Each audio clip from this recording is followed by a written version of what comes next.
Hello there and welcome to my YouTube channel. I'm Ole Brøgger, and if you're new here, I really hope I've earned your subscription today. In this video, I'm going to look into making portals. I will do two types of portals. I will do the classic one. I've seen a ton of builds where people use their cell phone and have a video effect with some portal thing like this, and you can build it into something. But then I've done some experiments over the last couple of days, and I've laser cut some pieces. I got some different kinds of electronics, and I wanted to also use some LED strips, just the simple kind with a built-in controller, so I don't have to do some Arduino programming. And then I also got these targeting lasers. Maybe that could be a cool effect. I haven't decided yet what I'm going to use. Let's see how it goes. So why don't we get started?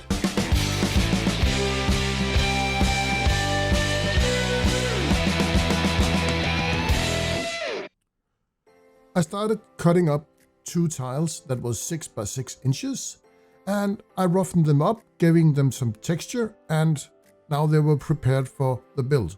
I'll start building the first tile with the portal in the cave-like style like I did on my Game Masters project. So it will fit into that cave, dungeon, cavern-like style. I also cut up two pieces of foam that were a bit larger than the average size foam, and there would be a gap between them that would fit the foam. Then I went into Inkscape and designed an entrance for the portal. I put it in my laser, and 2 minutes later I had the piece for the entrance to the portal.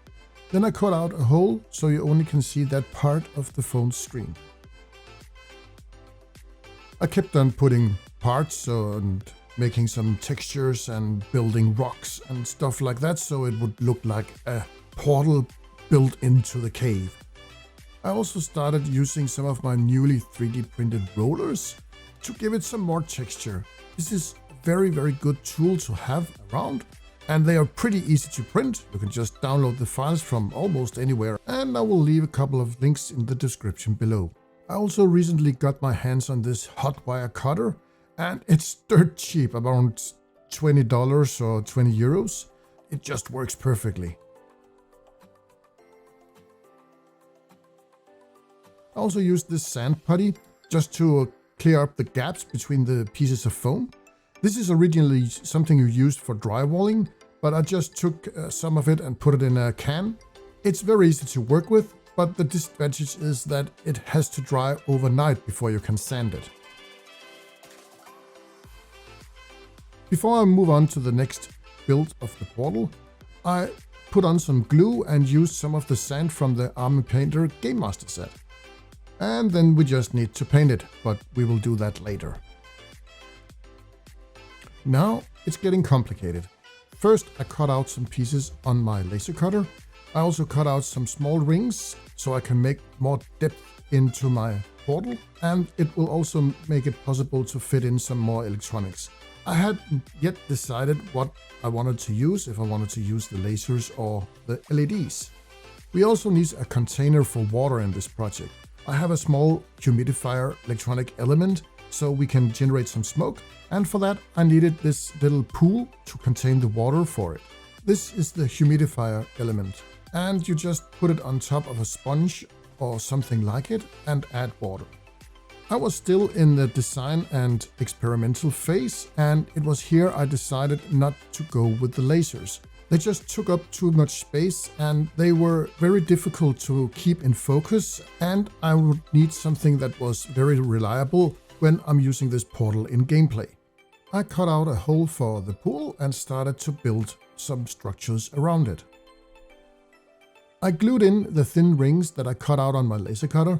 They were made out of 3mm plywood as the rest of it. I could just layer them up and match the width of the LED strip. I also needed something to diffuse the light from the LEDs, so I sacrificed a piece of paper from my wet palette. I matched up the size to a piece of steel mesh that I bought in a local hardware store. Then I found out that I needed some spacers between each of the LEDs so I could make some distance to the mesh. I used this 2mm cardboard and it's very tough to cut in, but the width was perfect between the diodes. I glued a piece in between each of the diodes with some super glue. And now for a test. Whoa, look at this effect. Now I could put in the diffuser and the mesh. Then it was time to close up with the last piece of the portal. I sealed up the edge with some PVA glue. It was a bit unstable using the sponges, so I cut up some more of my steel mesh and put it in the bottom of the pool. Then I cut out some holes and made some carvings so there was room for the electronics and wires. I would later cut up some more holes. And I glued in the pool with some hot glue. I decided to cut out this controller board for the LEDs from this wire so it would not take up so much space. This is the controller board for the humidifier element, and we also need to make some room for the wiring for this. This is how it looks for now, but I think we need some more decoration, so I cut up some more foam and made some more details to the surface. Most of the construction is almost complete. There's room for all the electronics and the wires. I just need to solder up some power for the LEDs. And now for a test to see if the smoke works. And it seems to work okay. I'll use some hot glue to make sure the electronics and wires will stay in place. And now for a test to make sure everything is working okay. I put a little hole besides so I could press the button that activates the smoke. And now both portals are ready for some Mod Podge. This is just Mod Podge mixed up with black paint, and it will just tighten everything together so the paint won't chip off easily. Now it just needs to dry for a couple of hours and I can start to paint it. There's a lot of friction in foam, and if you have a cover on your phone, then it's almost impossible to slide it in and out. I cut up some pieces of cardboard and put them in the side of the portal. For the foam portal, I will use the cavern base that I got from the Game Masters set. And while I'm painting, I will listen to a podcast. I love listening to D&D podcast while I'm working. And last year, I found this awesome podcast, Venture Forth. I'm not sponsored or anything, I'm just a huge fan. It is a D&D RPG-based podcast developed by a group of actors and entertainers who live and breathe for the work. They will give you a detailed story with deep character building. And if you love D&D like me, or just a good story with amazing creativity and original music, just listen to this. I am Straya. Blinn. Kellic. Oba. Thessaly. Zika. And I'm your DM, Ethan. Welcome to Venture Forth.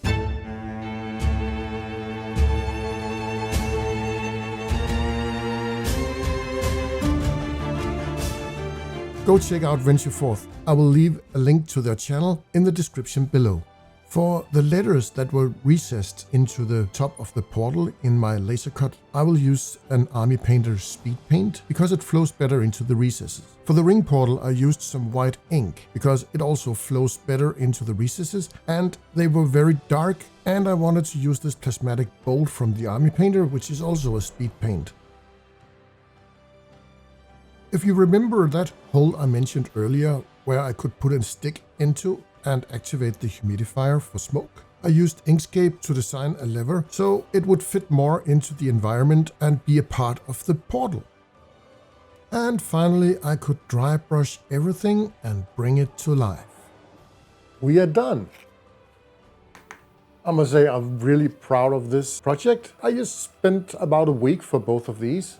On daily use in a game, I think I will prefer the one with the phone because it's a bit easier and you don't need a power cable.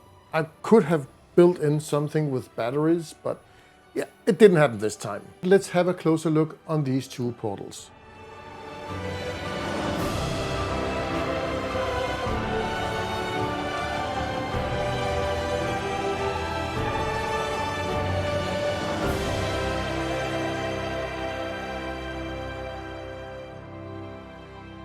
Thank you so much for watching this video to the end. I will be back soon with some new projects, so see you there. Goodbye for now.